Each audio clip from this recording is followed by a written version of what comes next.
pusit na yun. Gumaya. Luya. Ang palaka.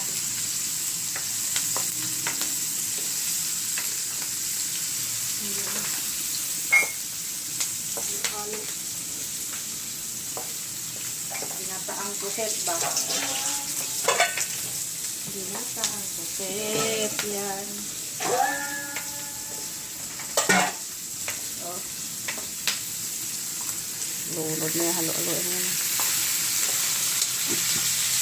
Try ko magkata ng pusit.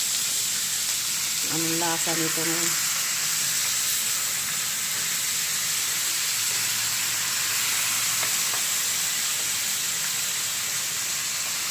So, maliit na kawali tayo na pagluto ko ah.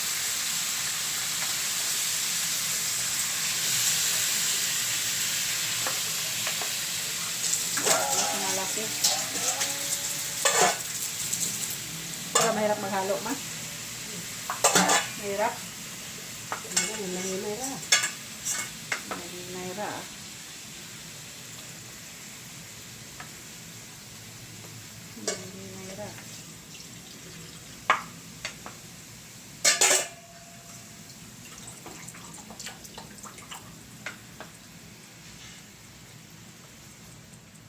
Asa na yung pampalasa natin?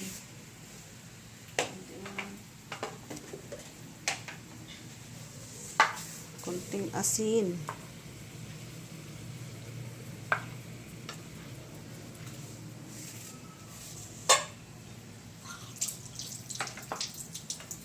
Ihaluin mo para ano yung lasa. Bago ilagay yung gata.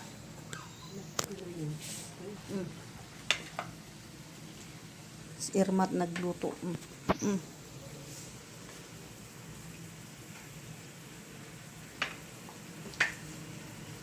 Yan, nahalo na. Siguro naman ano na yan. Ito yung gata. Madami yung gata.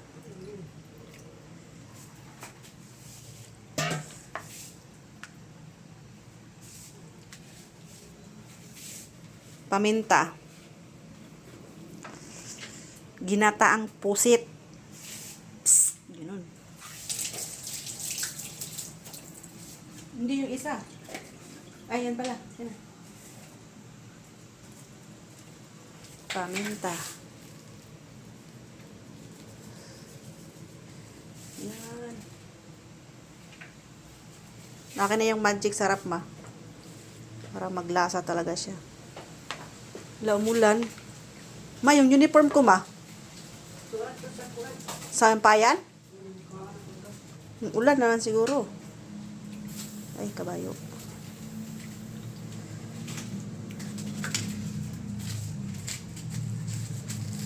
Magic sarap. Para lasang-lasa.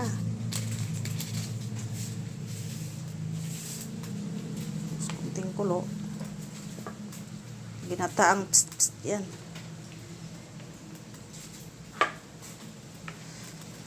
May bagyo. Ala, baka di ka matuloy ng barko, may bagyo.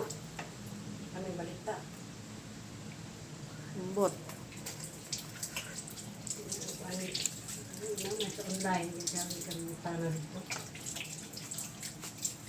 Asa na yung magic binalik mo? Oo. Ano? Ibuhos na ako ulit. Kulang pang konti. Yan. Try nyo magluto ng ginataang pusit, di yung puro adobo.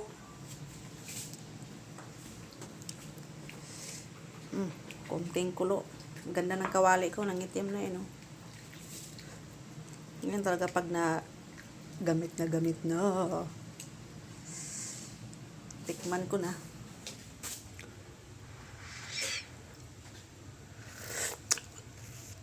Sarap. Sarap talaga.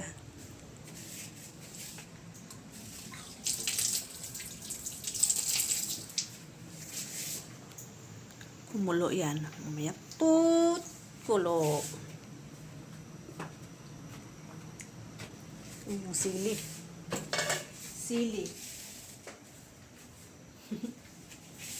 Eh, yun, no, lapit ng mga chinela sa kalan. Wala nang space eh.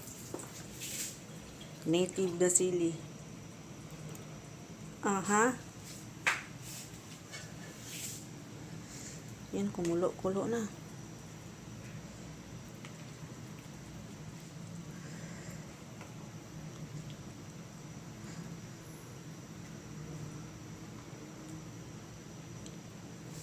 Okay na yan.